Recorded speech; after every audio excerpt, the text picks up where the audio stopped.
I used to think I was just built differently from other people. Like somewhere in the assembly line of becoming a person, I skipped a step that everyone else seemed to get. Other people called friends when things went wrong. I made tea and sat with it alone. Other people cried at things. I watched myself from a small distance, aware that something was happening, not quite inside it. Other people took up space in rooms. I learned to be the kind of person a room doesn't notice leaving. I thought, that's just me. That's just how I am. But here is something I've come to understand recently. Some of the things we call personality, the quietness, the self-sufficiency, some of those things are not personality at all. They are habits, and habits have origins.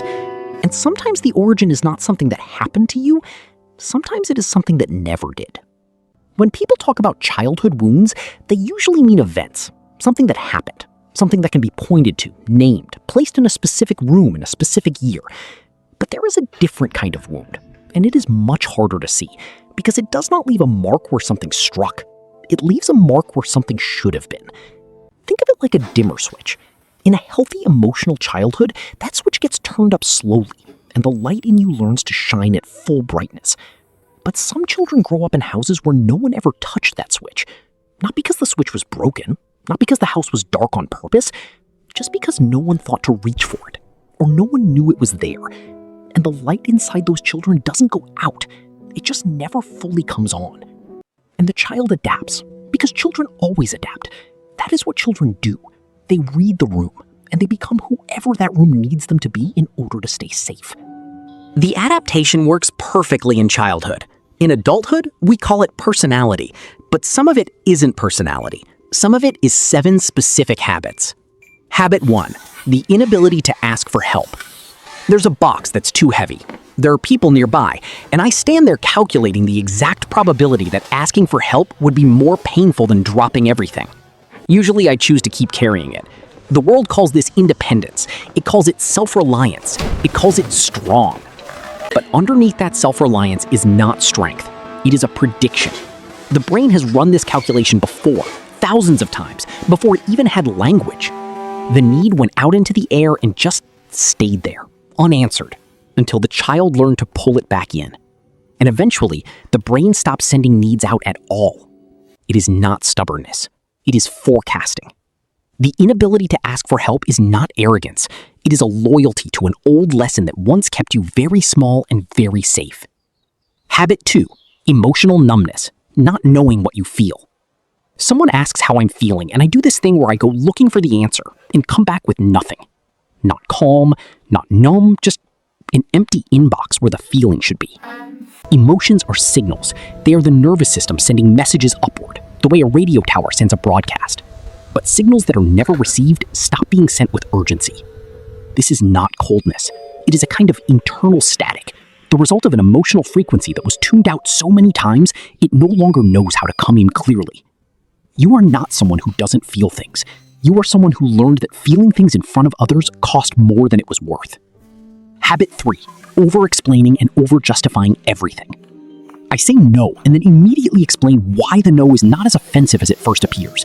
I make a simple choice and then build a legal case for it before anyone has even pushed back. Over-explaining is not generosity. It is preemptive safety. The brain calculates that if it can make the other person understand why before they have a chance to react, then the reaction will be softer. A child who is frequently questioned, "Why would you do that? What were you thinking?" begins to internalize the cross-examination. They begin to run it on themselves before anyone else can. Every over-explanation is a small mirror of a child who once had to earn the right to simply choose. Habit 4, apologizing for simply existing. I apologize for things I didn't do, for things no one noticed, for taking up space in a doorway, for having a preference. It is a preemptive reduction of self. If I make myself small before you have a chance to tell me I'm too much, then I beat you to it. An apology that has nothing to do with wrongdoing is a child's old belief that their presence is something that needs forgiving.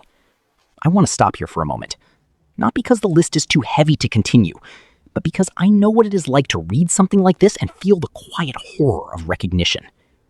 You are not broken. You were never broken. What you are is a person whose brain did exactly what a brain is built to do.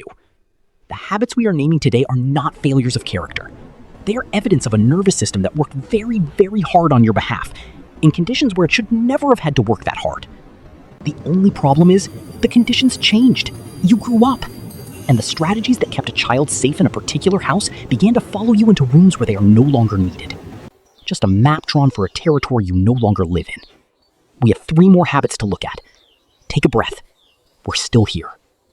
Habit 5, shapeshifting. I am very good at reading a room and becoming what it needs. With some people I am quieter. With others I am lighter. The mechanism underneath is not social grace. It is surveillance.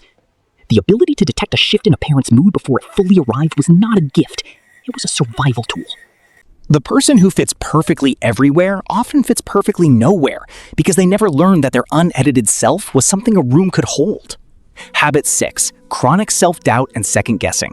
I make a decision and immediately begin auditing it. I send the message and reread it 11 times. I take the job or choose the seat, and then I open the file again and look for the error. The internal feedback system was never calibrated correctly. It never received enough external input to learn what okay feels like from the inside, so it loops. The second guesser is not someone who doesn't trust themselves. They are someone who was never shown, reliably and warmly, that trusting themselves was safe to do. Habit 7, being everyone's support system while vanishing when you need help. I know exactly what to say when someone is falling apart at 2 in the morning. I know how to sit with someone in their hard thing without making it about me. And then something happens to me, something real, and I disappear into myself without telling anyone, quietly, like I never needed anything in the first place. Giving care does 2 things simultaneously. It meets a need for connection, and it preserves the familiar dynamic, me as the capable one. Receiving care inverts all of that, and the inversion feels threatening. The person who is there for everyone else is sometimes the loneliest person in the room, not because no one cares, but because they never learned that letting someone care for them was something they were allowed to do. It did not look like healing. It did not look like anything from the outside. It was just a cup of coffee that I received instead of deflecting. Healing is quieter than that. It is the pause before the apology, where you look for what you actually did wrong and find nothing, and decide not to apologize anyway. These moments are almost invisible. No one will notice most of them. They are quiet, repetitive, ordinary decisions made by someone who is very slowly building a different kind of evidence. You were handed a particular set of conditions, and you adapted to them brilliantly. That is not weakness. That is what children do. And now you are not a child in that room anymore. You are here. And the habits that kept you safe then, they are yours. They are part of you. And they were never the enemy. You are allowed to put some of it down. Not all at once, not perfectly.